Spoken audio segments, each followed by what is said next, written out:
The briefing room at Naval Amphibious Base Coronado fell silent when Commander Alexei Kozlov asked the question that would later become infamous. The Russian liaison officer, temporarily embedded with Joint Special Operations Command, had just finished presenting intelligence on an emerging threat in the Bering Strait when he turned to the woman standing alone near the back wall.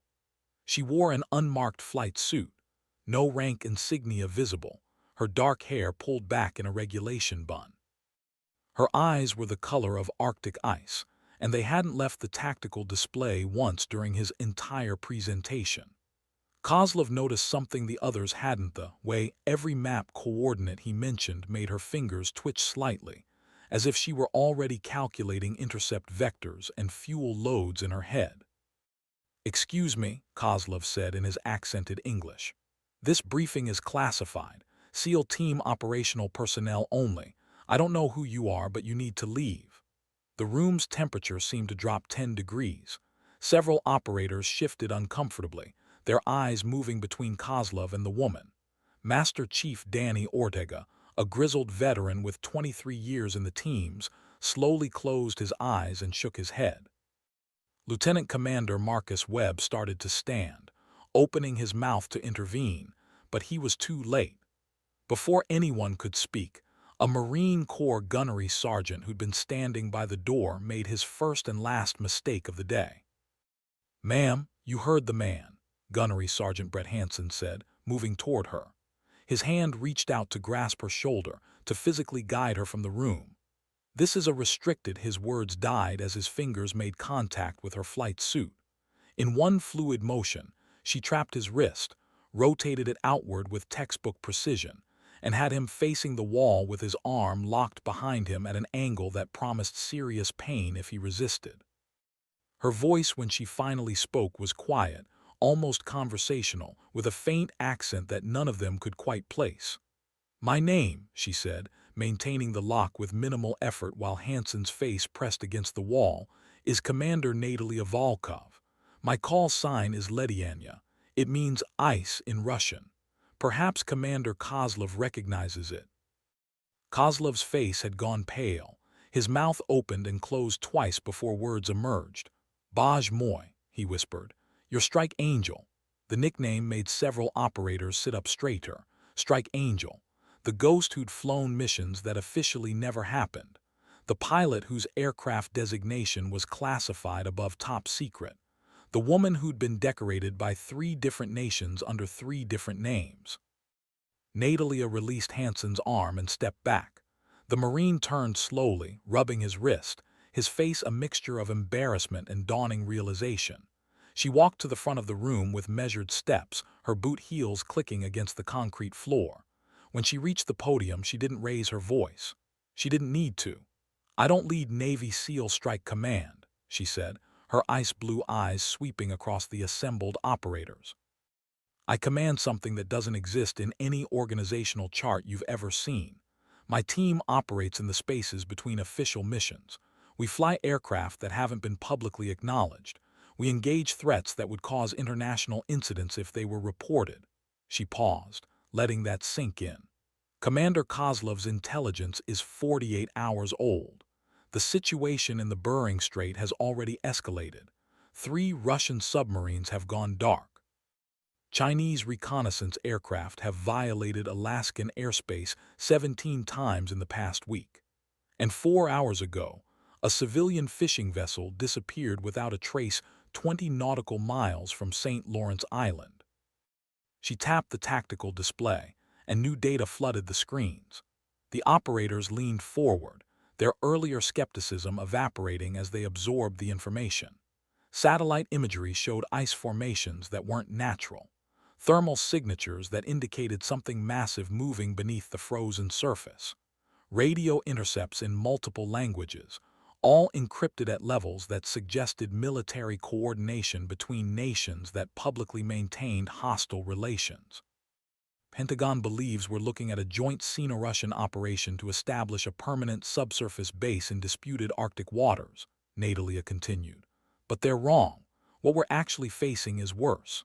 She pulled up another image, a grainy photograph taken from extreme altitude. It showed a structure protruding from the ice, its architecture unlike anything in current military databases. This was photographed 6 hours ago by one of my pilots. The structure wasn't there yesterday. Whatever they're building, it's happening fast. Too fast for conventional construction, which means they've been planning this for years. Master Chief Ortega raised his hand. Ma'am, what exactly is your mission? Nadalia's expression didn't change, but something flickered behind her eyes. My mission, Master Chief, is to determine whether that structure represents a threat to national security, and if it does, to eliminate it before anyone knows it existed. I need your teams on standby for extraction mine and the Russian crew that's going to help me destroy whatever Moscow and Beijing are hiding up there. The room erupted. Operators shouted questions. Kozlov stood frozen, his mind clearly racing through implications. And through it all, Natalia Volkov stood perfectly still, waiting for the chaos to subside with the patience of someone who'd learned long ago that shouting never solved anything. When the noise finally died down, it was Lieutenant Commander Webb who spoke.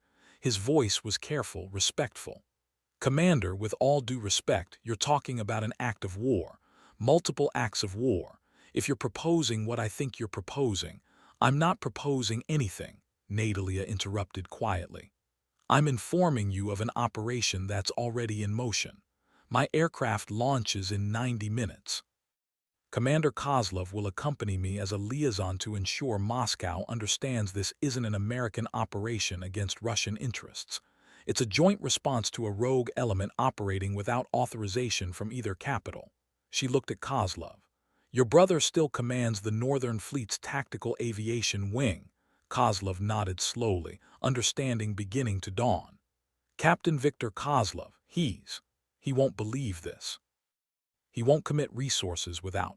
He'll believe it when I show him what I found 3 months ago in the Barents Sea, Natalia said. Her voice carried a weight that silenced every objection. The wreckage of a Chinese submarine with Russian torpedo damage, buried under ice that your government claimed was impassable. Your brother knows something's wrong. He's been running unauthorized reconnaissance missions for weeks. I've been watching him. The implications settled over the room like a heavy blanket. A conspiracy that crossed enemy lines, military units operating outside their chains of command, and at the center of it, a woman whose very existence was classified, whose aircraft remained unnamed, whose missions would never appear in any official record. Master Chief Ortega broke the silence with a low whistle. Hell of a way to find out we're on the same side as the Russians. Natalia almost smiled. Almost. Master Chief, we're not on the same side as the Russians. We're on the same side as anyone who wants to prevent World War III. There's a difference. She closed the tactical display and picked up her flight helmet from where it rested on the podium.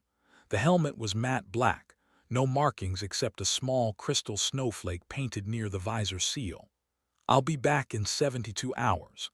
If I'm not, everything you learned here today becomes irrelevant because we'll all be dealing with a war that nobody wanted and nobody can stop. She walked toward the door, Kozlov falling into step beside her, but she paused at the threshold, turning back to look at Gunnery Sergeant Hansen. The Marine stood at attention, his face still red. Gunnery Sergeant, she said. Her voice wasn't unkind. Next time someone tells you a briefing is for operational personnel only, consider that the person you're about to remove might be the most operational person in the room. Then she was gone, leaving behind a room full of the world's most elite warriors, all of them suddenly feeling like they'd just glimpsed something far beyond their understanding. A shadow war fought in the spaces between official conflicts, missions that succeeded or failed in silence, and a pilot whose legend was growing even as her real name remained unknown to almost everyone who'd heard the stories. Lieutenant Commander Webb stared at the empty doorway for a long moment before turning to Master Chief Ortega. Did that just happen? Ortega nodded slowly. That just happened, and something tells me we're about to be part of something that'll never make it into the history books. Good, Webb said quietly. Those are usually the missions that matter most. Outside, the California sun blazed down on the naval amphibious base, unaware that somewhere high above, A pilot was preparing to fly into a storm that had been building since the Cold War supposedly ended. The Arctic waited. The ice held its secrets, and Commander Natalia Volkov walked toward an aircraft that officially didn't exist, carrying the weight of preventing a war that would destroy everything three nations had spent decades building. Behind her, Kozlov hurried to keep pace, his mind still reeling. "Commander," he said quietly, "my brother will want proof, real proof, not just satellite images." Natalia glanced at him, those ice-blue eyes unreadable. "Your brother will get his proof. I have something Moscow doesn't know was recovered, something that will make Victor understand exactly how deep this conspiracy goes." "What is it?" Kozlov asked. She didn't answer immediately. They'd reached the flight line, where a shape waited under a tarp, guards posted at each corner. Even covered, it looked wrong, the angles too sharp, the profile too low. Not any aircraft Kozlov recognized. "Commander Kozlov," she finally said, "have you ever wondered what happened to the experimental stealth technology your country was developing in the 1990s? The project that was officially canceled after the Soviet Union collapsed." His blood ran cold. That technology was destroyed. Prototypes, specifications, research data, all of it burned. Natalia pulled back a corner of the tarp, revealing matte black composite material that seemed to absorb light. Someone forgot to tell the people building a base under the Arctic ice, and someone definitely forgot to tell the Chinese officers commanding it. The implications crashed over Kozlov like a wave. Soviet technology, Chinese funding, Russian and American units compromised from within. A conspiracy spanning 3 decades, hidden beneath polar ice, now rushing toward completion. "Baj moi," he whispered again. "This is bigger than both our governments." "Much bigger," Natalia agreed. "Which is why we're going to stop it before politicians can turn it into an excuse for war. Are you ready to fly into something that might kill us both?" Kozlov looked at the aircraft, then at the pilot beside him, then back at the impossible shape beneath the tarp. He thought of his brother flying reconnaissance missions over frozen waters, searching for answers to questions he couldn't articulate. He thought of the submarines that had gone dark, the fishing vessel that had vanished, the structure rising from the ice. "I'm ready," he said. Natalia nodded. "Then let's go introduce you to the only aircraft on Earth that can reach that base without being detected." She pulled the tarp completely away, and Kozlov found himself staring at something that shouldn't exist. Something that redefined everything he thought he knew about aerial warfare. And in that moment, standing on a California flight line with the sun burning overhead, Alexei Kozlov understood why the woman beside him had earned the call sign Ledianya. Because ice, once formed, was nearly impossible to break. And Commander Natalia Volkov had been forged in temperatures that would shatter anyone else. The aircraft before them was a technological ghost, a fusion of American stealth design and what Kozlov now recognized as Soviet adaptive camouflage theory. Its skin shifted slightly in the sunlight, reactive panels adjusting to match the ambient environment.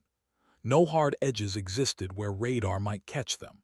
The profile was flatter than any fifth-generation fighter, more like a manta ray than a conventional plane. 2 seats, tandem configuration. Weapons bays that were nearly invisible until you knew where to look. And engines. Kozlov leaned closer, his engineers mind racing engines that had no visible exhaust ports in the traditional sense. Thrust vectoring through distributed apertures, he realized. Heat signature reduced to almost nothing. This thing could fly over an air defense system and leave no trace except a whisper of disturbed air. "What do you call it?" he asked, his voice barely audible. Natalia ran her hand along the aircraft's flank with something that might have been affection. "Officially, it doesn't have a name. The program designation was classified before the prototypes were finished, but the pilots who fly it call it Prizrak, Ghost. How many exist? Fewer than you think, more than our enemies know." She began her pre-flight walk-around with practiced efficiency, her eyes catching details that Kozlov wouldn't have noticed. A panel alignment slightly off, a sensor housing that needed adjustment, small things that could mean everything at Mach 2 and 60,000 feet. The base we're flying to is called Severny Trugelnik, Northern Triangle. It was supposedly a Soviet listening post that was decommissioned in 1993. In reality, it's been operational the entire time, funded through channels so convoluted that neither Moscow nor Washington realized what was happening. Staffed by personnel who believe they're serving their countries, not undermining them, Kozlov absorbed this while running his own trained eye over the aircraft. Everything about it spoke of extreme performance pushed past theoretical limits. How did you find it? I didn't. It found me. Natalia completed her walk around and gestured for him to climb the access ladder. 3 years ago, I intercepted a transmission from a Russian submarine that was supposed to be scrapped. The captain was reporting to a station that didn't appear on any NATO or Russian frequency database. I started investigating, following money, tracking personnel transfers, watching satellite feeds of areas that were supposedly empty. She climbed into the front seat while Kozlov settled into the rear position, his hands instinctively finding the controls even though he knew he wouldn't be flying this mission. The cockpit was a marvel of integrated systems, holographic displays overlaying real-time sensor data with tactical projections. What I found, Natalia continued, was a shadow organization that's been operating since the Cold War supposedly ended. Personnel from both sides who believed the peace was a mistake, who thought the conflict between East and West was the natural order. They've been building this base as a trigger point, a place where they can manufacture an incident that will restart everything. The canopy closed with a hydraulic hiss, all external sound cut off, leaving only the whisper of electronics and the steady rhythm of Natalia's breathing over the internal calm.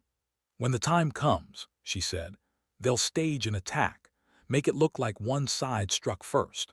The base's location in disputed waters means both nations will claim it was theirs, that the other side committed an act of war.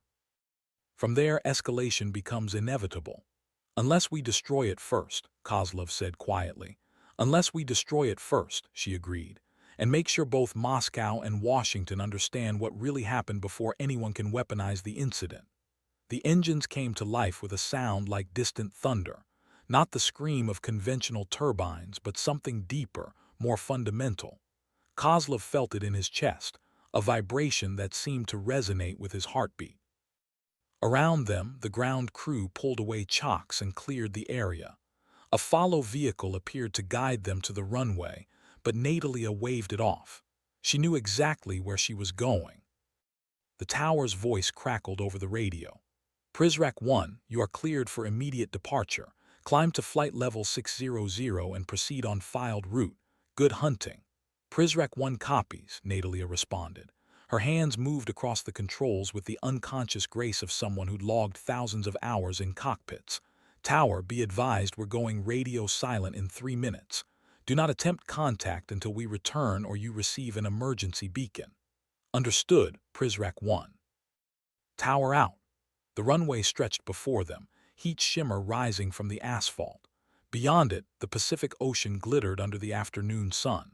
And beyond that, thousands of miles of open water and frozen wasteland, leading to a place where men and women had been playing a game of shadows for 30 years, where the Cold War had never ended, only hidden itself beneath layers of ice and secrecy. Natalia advanced the throttles smoothly. The aircraft accelerated with shocking speed, pressing Kozlov back into his seat. G-forces built as they rotated, nose lifting, wheels leaving the ground. California fell away beneath them, the base shrinking to a collection of geometric shapes beside the endless blue of the Pacific. They climbed through thin clouds into air so clear it seemed to crystallize around them. At 40,000 feet, Natalia leveled off momentarily and activated systems that Kozlov had only heard rumors about. The reactive skin began its full transformation, analyzing the sky above and below, adjusting its coloration to become nearly invisible against the background of atmosphere and space. Radar-absorbent materials tuned themselves to match the most likely detection frequencies. Heat management systems routed exhaust through cooling channels that dispersed the signature across hundreds of small apertures. The aircraft didn't just evade detection, it seemed to cease existing in any measurable way. We're ghosts now, Natalia said softly. Nothing can see us except satellite thermal imaging, and I know where every Western and Russian bird is positioned. We'll thread the gaps." She pushed the throttles forward again, and they climbed higher, faster. Mach 1, Mach 1.5. The edge of the stratosphere welcomed them with absolute silence and stars that began to emerge even in daylight. "Commander," Kozlov said carefully, "why me? Why bring a Russian liaison on this mission? You could have handled the diplomatic aspects through official channels." Natalia didn't answer immediately. They passed through 60,000 feet, the curvature of Earth becoming visible at the horizons. Below them, the world spread out like a map, coastlines and mountain ranges reduced to abstractions of geography. "Because your brother Victor is the only person in the Russian military who's been asking the right questions," she finally said. "Because he's been censored twice for pursuing investigations into anomalous submarine activity. Because the last time we crossed paths over the Barents Sea, he could have fired on me and didn't. He radioed instead, asking who I was and what I was doing in Russian airspace. We talked for 7 minutes while our respective command structures went insane trying to understand why we weren't shooting at each other." She adjusted their heading slightly, angling northwest. "I told him the truth. That I was tracking the same ghost he was. That we were on the same side even if our governments didn't know it yet. He asked for proof. I showed him the submarine wreckage, sent him encrypted coordinates and photos. He investigated, found evidence of a cover-up that went all the way to Moscow, and he kept digging even when they ordered him to stop." "That sounds like Victor," Kozlov admitted. "Stubborn to the point of stupidity sometimes. Brave to the point of consequence," Natalia corrected gently. "There's a difference. And now I need you to be the same kind of brave. Because when we reach that base, when we see what they've built and what they're planning, you're going to have to make a choice. Follow orders from a command structure that might be compromised, or trust what you see with your own eyes and help me stop this before it metastasizes into something unstoppable." The Pacific gave way to Alaskan coastline far below, mountains and forests reduced to texture on the landscape. They were covering distance at speeds that made conventional intercepts impossible. Even if someone detected them, by the time fighters scrambled, Prizrak 1 would be hundreds of miles away. Kozlov watched the tactical display, seeing the dance of military aircraft across the northern approaches. Russian long-range reconnaissance birds maintaining their endless patrols. American F-22s shadowing them from positions that Moscow absolutely knew about but pretended not to. The same routine that had played out for decades, each side watching the other, neither quite willing to cross the line into actual hostilities. "My brother told me once," Kozlov said quietly, "that the Cold War never ended. It just got better at hiding. I thought he was being paranoid, seeing patterns that didn't exist." "He was seeing the truth," Natalia replied. "The people at Severny Trugelnik are true believers. They think the world was better when there were clear enemies, clear sides, clear purposes. They've been working for 30 years to bring that certainty back, and they're very close to succeeding." The aircraft climbed higher still, approaching the edge of controlled airspace where civilian traffic ceased and only military systems operated. Here, the sky was the domain of weapons and warnings, surveillance and secrecy. Natalia flew through it like she owned the air itself, making minute adjustments that kept them in the gaps between radar coverages, threading through zones of detection with a precision that spoke of intimate knowledge of every system that might see them. "There," she said, highlighting a point on the tactical display. "That's where your brother's last reconnaissance flight turned back. He got to within 50 nautical miles of the base before his system started malfunctioning. Electronic warfare signatures that shouldn't exist, jamming technology that was supposed to be theoretical. Could be natural interference," Kozlov suggested. "The Arctic environment plays hell with electronics." "Could be," Natalia agreed. "Except I pulled the data from 3 other flights that experienced the same thing, always at the same distance, always with the same signature characteristics. Someone's running a defensive perimeter around Severny Trugelnik using technology that neither of our countries officially possesses. Which raises the question, who's really funding this operation?" They crossed into international airspace over the Bering Sea. Below, ice floes drifted in dark water, ancient patterns of freeze and thaw that had existed long before humans started drawing lines on maps and claiming ownership of the frozen places.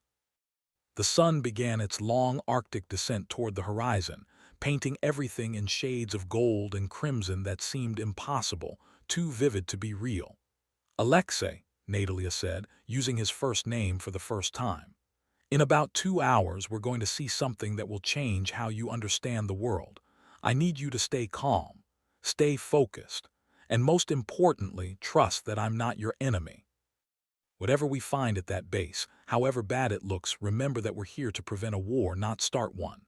Kozlov looked at the back of her helmet, the small crystal snowflake catching the light.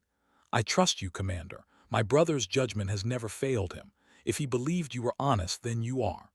Good, she said simply. Because in about 90 seconds, we're going to light up every advanced warning system between here and Moscow, and you're going to learn why they call me Strike Angel. She pushed the throttles to their stops. The aircraft leaped forward, acceleration building to levels that pressed Kozlov deep into his seat despite the G-suit's counterpressure. Mach 2. Mach 2.5. The edge of performance where air turned solid and every surface became a critical component of survival.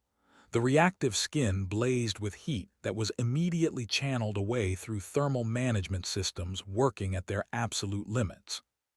They were a meteor now, a streak of impossibility crossing the top of the world while below them.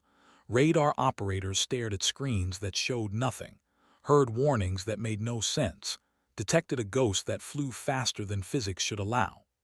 And somewhere ahead, buried beneath Arctic ice, a base full of true believers waited, unaware that their secret was about to be shattered by a pilot who'd spent 3 years preparing for this moment.